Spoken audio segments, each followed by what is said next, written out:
बघा इथं क्वेश्चन दिलेला आहे आपल्याला. इफ ए मॅट्रिक्स ई दिलेला आहे 2x3चा, हा कितीचा दिलेला आहे 2x3, आणि बी मॅट्रिक्स दिलेला आहे 3x2चा. ठीक आहे. Whether A B is singular or non singular. आता बघा तुम्हाला काय की पहिले A B matrix find out करावं लागेल. मग A B matrix find out करायला काय करशील, मल्टिप्लिकेशन. ठीक आहे. मग सगळ्यात पहिले बघा मल्टिप्लिकेशन करायचं. सोल्युशन मॅट्रिक्स ए मॅट्रिक्स किती क्रॉस कितीचा आहे 2x3, आणि बी मॅट्रिक्स बघा 3x2 इक्वल्स टू काय येणार, हा ए बी मॅट्रिक्स येणार.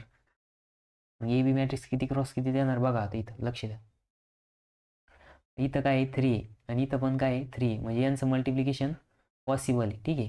आणि त्यांचं मल्टिप्लिकेशन करून जो मॅट्रिक्स येणार आहे तो मॅट्रिक्स किती क्रॉस किती देणार, मग राहिलेले दोन, हा आणि हा, म्हणजे ए बी मॅट्रिक्स येणार आहे 2x2चा. मग A B matrix find out करा. आता A B matrix find out करायला काय करावं लागेल, ए मॅट्रिक्स बी मॅट्रिक्सला मल्टिप्लाय करावं लागेल. मग इथं ए मॅट्रिक्स लिहा. ए मॅट्रिक्स काय -2 0 2 3 4 आणि 5. ठीक आहे. नंतर मॅट्रिक्स ए इथं मॅट्रिक्स बी 2 3 5 आणि 0 2. ठीक आहे. मग बघा आता इथं ए बी मॅट्रिक्स काय येईल, तर फर्स्ट रो फर्स्ट कॉलम. मग फर्स्ट रो मधला फर्स्ट एलिमेंट इथं -2 × 2 प्लस 0 × 3 प्लस नेक्स्ट येणार आहे 2 × 0 ठीक आहे. त्याच्यानंतर नेक्स्ट, आता नेक्स्ट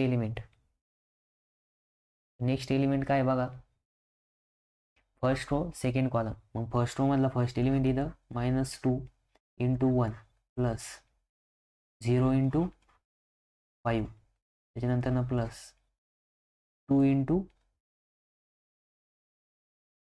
आता 2 × 2. बघा प्रत्येक वेळेस काय करायचं, ब्रॅकेट टाकायचं. ब्रॅकेट टाकलं की चुकत नाही. ठीक आहे.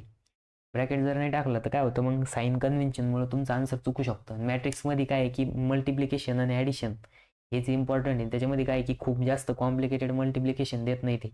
आणि कॅल्क्युलेटर यूज करताना तुम्ही जर असं नाही का, म्हणजे ब्रॅकेटच्या फॉर्ममध्ये जर इनपुट दिलं त्या कॅल्क्युलेटरला, तर ते डिझायर्ड आउटपुट आपल्याला एकदम करेक्ट देणार आहे. ठीक आहे. त्याच्यात काही चूक होणार नाही. त्याच्यामुळे तुम्ही सवय लावायची की आपण ब्रॅकेटमध्येच इनपुट द्यायचं आणि ब्रॅकेटमध्येच आउटपुट घ्यायचं. ठीक आहे.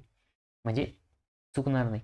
मग बघा आता सेकंड रो फर्स्ट कॉलम. मग इथं काय सेकंड रो मधला फर्स्ट एलिमेंट 3, नंतर इथं 2 प्लस 4 × 3 प्लस 5 × 0. ठीक आहे. त्याच्यानंतर सेकंड कॉलम 3 × 1 प्लस 4 × 5 प्लस इथं काय येणार 5 × 2.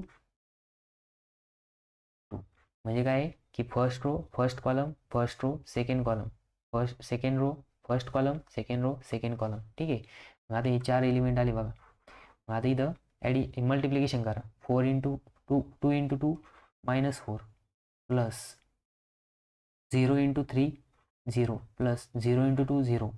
नंतर इथं -2 × 1 -2 प्लस 0 × 5 0 प्लस 2 × 2 4 3 × 2 6 प्लस 3 चौक 12 प्लस 5 × 0 0 3 1 3 प्लस 4 पंचे 20 प्लस 5 दुने 10. मग बघा आता सगळ्यांची ॲडिशन करा आणि मॅट्रिक्स येईल.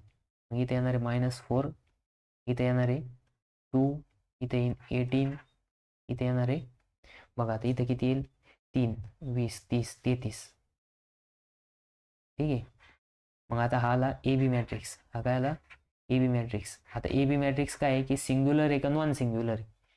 मग आता काय करावं लागेल आपल्याला, त्याचा डिटर्मिनंट फाइंड आउट करावं लागेल. मग determinant of A B equals to, मग डिटर्मिनंटला काय करायचं व्हर्टिकल लाईनमध्ये लिहायचं -4 2 18 इथे लिहायचं 33.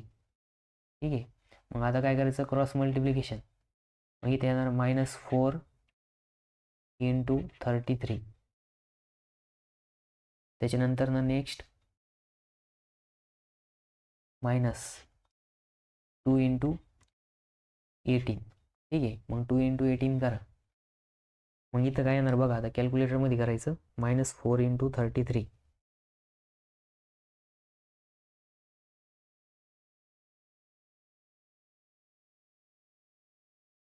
इक्वल्स टू -4 × 33 132 येतं. ठीक आहे.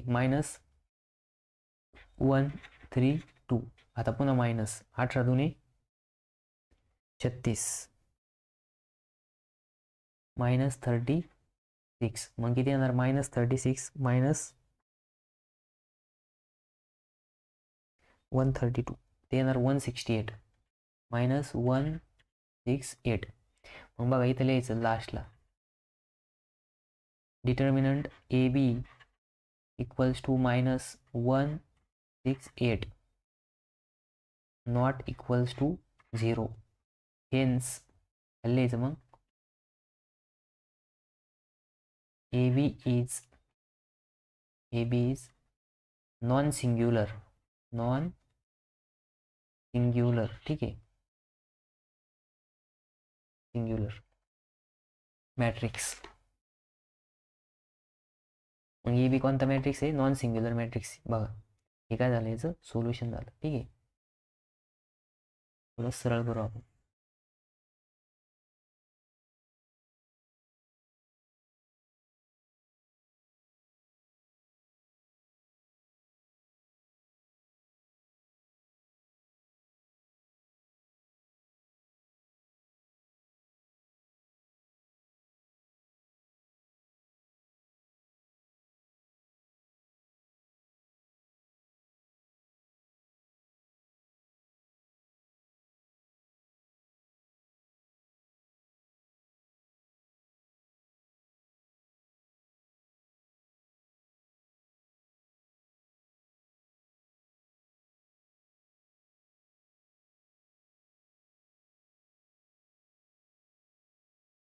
ठीक आहे. तर ए बी काय आला? नॉन सिंग्युलर मॅट्रिक्स आला.